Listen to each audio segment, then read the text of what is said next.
thèse sur Renault et Elf en compétition, mais dans Renault et Elf, il y a l'épopée Matra Elf.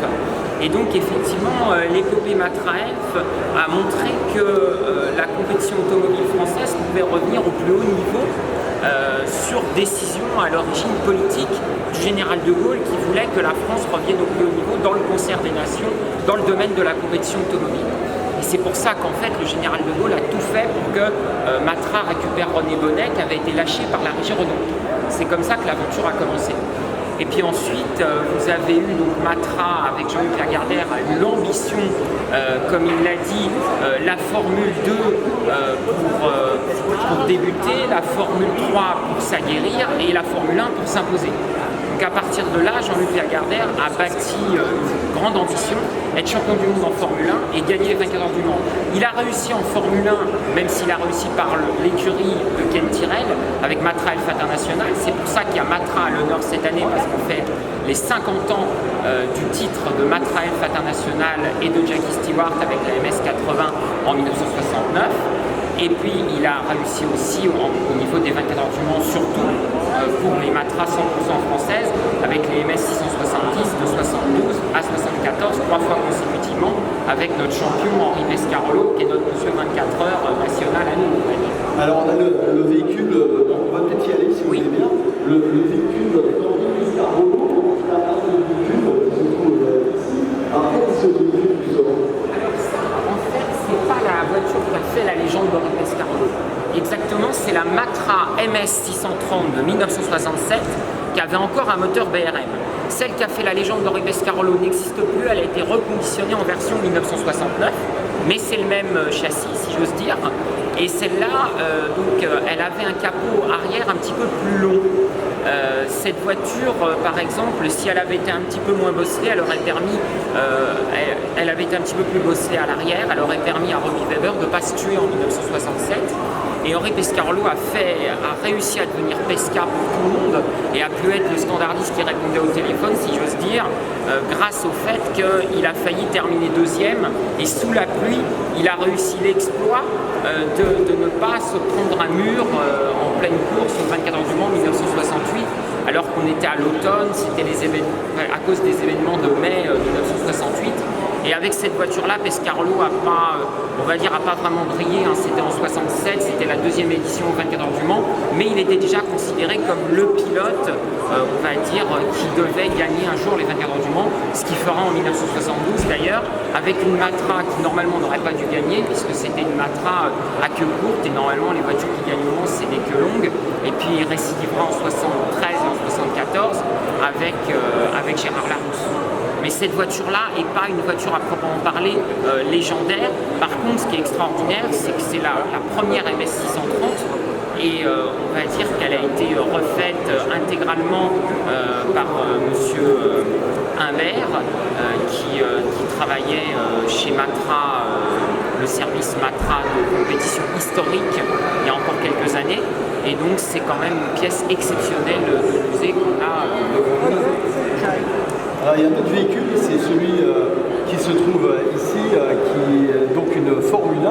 Oui. Et on y voit à côté le nom célèbre de Jean-Pierre Beltoise. Alors malheureusement, encore une fois, c'est pas une Formule 1 au volant de laquelle Jean-Pierre Beltoise s'est beaucoup illustré. Et là, Jean-Pierre Beltoise, en Formule 1, il n'a jamais été champion du monde.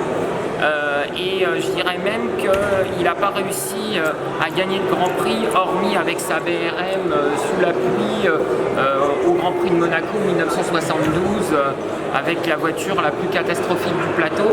Cette Matra, c'est la MS120, la deuxième Matra équipée d'un moteur MS12 après la MS11, qui était la première Matra à moteur V12 Matra 100% français. Et la particularité de ce moteur, c'est qu'il a été fait avec l'argent de l'État. C'est les 6 millions de francs qu'avait donné en prêt Georges Pompidou sur ordre du général de Gaulle à Jean-Luc Lagardère après la visite du général au salon de l'auto 1966. Le général de Gaulle avait eu ce mot à Jean-Luc Lagardère très glacial: vous gagnez des courses, c'est bien, monsieur Lagardère, mais votre moteur n'est pas français. Et Jean-Luc Lagardère lui avait dit: nous y travaillons, monsieur le président. Voilà, ils y ont bien travaillé. Alors, il y a d'autres véhicules qu'on peut découvrir ensemble, si vous voulez bien. Oui. On va continuer. Il y a notre monsieur ici sur ce stand de Matra.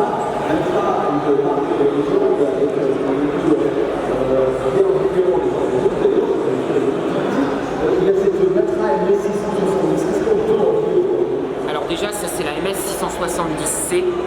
C'est la dernière génération de MS 670, c'est la lignée la plus prestigieuse de Matra. C'est la voiture qui a fait la légende de Matra, puisque celle-là, c'est celle qui a permis le dernier titre de champion du monde des sports prototypes en catégorie 3 litres, qui est la haute catégorie, hein, c'est pas le titre d'Alpine en 74 en catégorie 2 litres. Et c'est vraiment une voiture légendaire puisqu'elle descend directement de la lignée qui a gagné les 24 heures du Mans 3 années consécutives en 72, 73 et 74 avec Henri Pescarolo. Donc c'est vraiment une voiture de légende qu'on a devant nous et c'est une championne du monde. Voilà, ça surtout, championne du monde. Alors, on continue, hein, notre balade. Alors là, on est sur un autre segment. Oui, tout à fait. Là, on est devant une Matra Jet qui est à la base une René Bonnet. Et Jean-Luc Lagardère voulait s'en débarrasser au plus vite. Hein. Bon, elle a donné naissance à la MS 610, qui était le coupé Napoléon, dont descendra la MS 620. Mais la MS 620, ça ferait une rupture parce qu'elle était basée sur la Matra 530, qui est à côté d'ailleurs. Mais la Matra Jet, on va dire que la seule performance qu'elle a fait, c'est une deuxième place au Critérium des Cévennes 1967. Et il faut le dire quand même, c'est que Jean-Luc Lagardère n'était pas du tout intéressé par le rallye, il laissait ça à Alpine. D'accord, lui c'était plutôt la Formule 1 et surtout les 24 heures du Mans. Quand il a vu, il ne faut pas oublier que la compétition automobile pour Matra, comme beaucoup de constructeurs comme Renault par exemple, c'était l'image de marque. Il fallait se faire connaître pour pouvoir faire autre chose avec Matra. Parce qu'en plus Matra à la base, c'est pas l'automobile, ce sont les fusées, le secret défense, ce sont du matériel militaire, des missiles. L'emblème de Matra. Je vous coupe parce que on a justement la chance, on a un missile qui est exposé, on est oui, de l'autre côté. tout à fait. Il y a également la téléphonie, Matra. Oui, tout à fait. La téléphonie, ça a été permis justement par la compétition automobile. Parce que Matra s'est fait connaître par la compétition automobile. Matra, mécanique, aviation, traction, était totalement inconnu du grand public avant le succès de Jean-Pierre Beltoise le 4 juillet 1965 au volant de la Matra MS1 à Reims, clairement. Voilà, on vous invite à venir. Là, il y a la Matra 530. Justement, il y a la Matra 530 qui est à côté. Alors, la Matra 530, c'est vraiment la première Matra à 100% de grand tourisme. C'est la Matra de tourisme, la voiture des copains, comme on disait, avec Sheila, etc. C'est vraiment le symbole de la jeunesse française qui aime l'automobile. C'est la fureur de vivre, et c'est aussi la Matra dont est née toutes les Matras de sport prototype à l'origine. La Matra MS620 d'ailleurs avait un grand défaut, c'est qu'elle devait ressembler le plus possible à la future Matra de série qui sortait l'année suivante. C'est pour ça d'ailleurs qu'elle a échoué au Mans en 66. D'accord, donc ça c'était des volontés, hein, visiblement. Oui. Alors nous avons un autre véhicule qui est là, c'est sympa parce qu'on voit, nous avons l'édition du Festival des véhicules anciens, c'est la Matra Simca Baguera. Oui, qui fête cette année ses 46 ans, puisqu'elle a été présentée lors des 24 heures du Mans en 1973, début de production en 1974. La Matra Simca Baguera, on pourrait dire que c'est à la fois une voiture extraordinaire et en même temps c'est une voiture qui a mené Matra dans une direction qui n'était pas la direction souhaitée par le général de Gaulle. Je vais m'expliquer. En fait, le problème, c'est que Jean-Luc Lagardère cherchait à commercialiser un nouveau coupé, mais qu'il voulait s'associer d'abord avec la régie Renault. Et tout ça, c'est François Guiter chez elle, qui était le chef du service appui-vente, ancien des services secrets, ancien nageur de combat qui avait organisé le truc. Sauf que le problème, c'est que Pierre Dreyfus, comme avec Alpine, voulait que les Matra n'aient plus l'emblème de la fusée avec marqué Matra Sport, il y aurait eu l'emblème du losange, ce qui était intolérable pour Marcel Chassagny et Jean-Luc Lagardère. Donc à partir de là, ça a été la cassure avec Renault. Et j'en viens à mon propos, c'est qu'en fait Jean-Luc Lagardère, qui connaissait très bien Bill Driver, qui était chez Chrysler, Simca avait été racheté par Chrysler, et du coup c'est comme ça qu'il y a eu l'association Matra Simca. Et c'est ainsi qu'est née la Matra Simca Baguera en fait. Parce qu'en fait Simca a accepté de distribuer les Matra tout en gardant à Matra, on va dire, sa part prépondérante, puisque Matra gardait son sigle, gardait son usine à Romorantin, c'était pas des voitures américaines, hein. C'était très important pour Marcel Chassagny et Jean-Luc Lagardère. Alors, la particularité de ce véhicule, et vous allez me corriger, hein, c'est sur votre expertise que je le dis, premier véhicule avec 3 sièges C'est vrai. à l'avant. C'est vrai. Et je crois que le deuxième véhicule, si je ne m'abuse, qui est comme ça, avec un siège central, c'est la McLaren FA Roadcar de Gordon Murray. Ce qui est pas mal comme comparaison. Hein. C'est plutôt prestigieux, on va dire. Non, n'est-ce pas? On continue. Tu fais que c'est 25 ans cette année au passage, hein, la McLaren F1.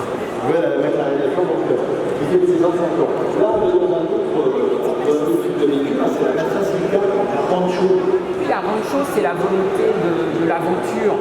À la fin des années 70, on commence à se diriger vers le monde des rallye-raids. Le Paris-Dakar va naître en 1978, donc Matra était en avance sur son temps, d'où la naissance de la Rancho, parce que c'est à la mode de partir à l'aventure et c'est le début, on va dire, de l'âge d'or des 4x4. D'accord, alors assez incroyable, ça va certainement, vous qui nous rejoignez ici, vous rappelez beaucoup de souvenirs. La Matra Murena, on arrive en 1980, d'ailleurs c'est la Talbot Matra Murena, parce qu'à cette époque-là, Matra est avec Talbot qui fait partie du groupe PSA, Peugeot Citroën, et c'est une époque très prestigieuse pour Matra, puisque Matra motorise la Talbot Ligier JS17, qui a failli donner à Jacques Lafitte son premier titre de champion du monde en 1980, s'il n'y avait pas eu la tricherie avec la Foca. Donc quand les gens achetaient la Matra Murena, ils étaient très fiers. En plus, ils avaient la descendance directe de la Matra Bagara. Voilà, et puis c'était, faut le dire, très stylé. Hein. Elle est très belle. Elle est très très belle, elle est magnifique. On continue sur cette perspective Matra et notamment ce Renault Espace. Oui, le Renault Espace n'aurait pas du tout été destiné à Renault parce que Matra et Renault se détestent.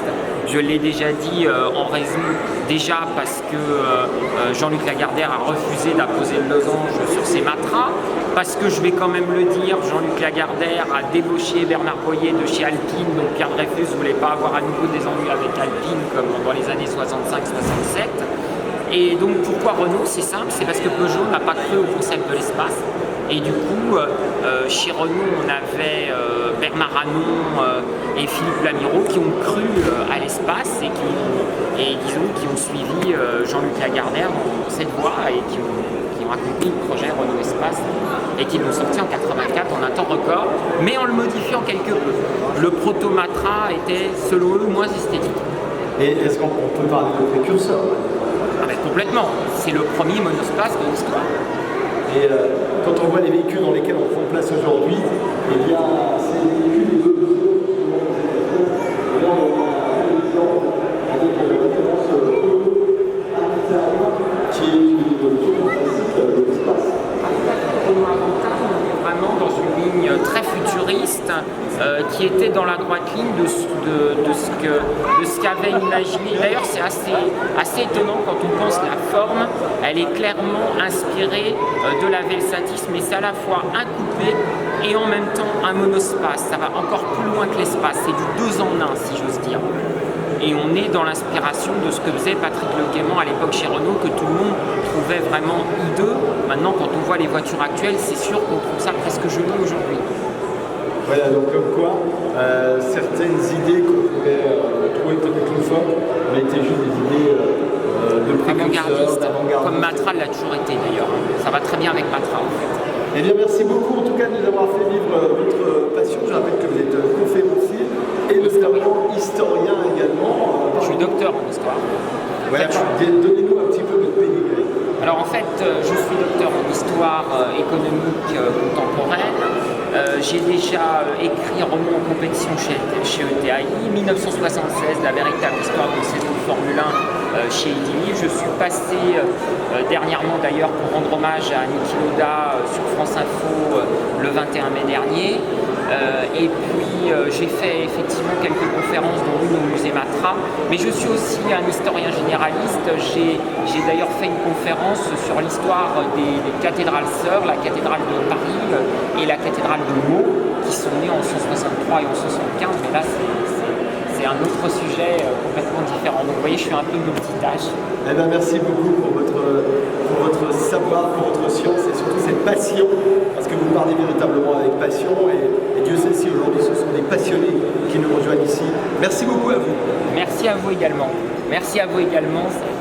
J'ai été ravi de discuter avec vous et de présenter au grand public toute cette belle histoire de l'équipe. Bien, merci.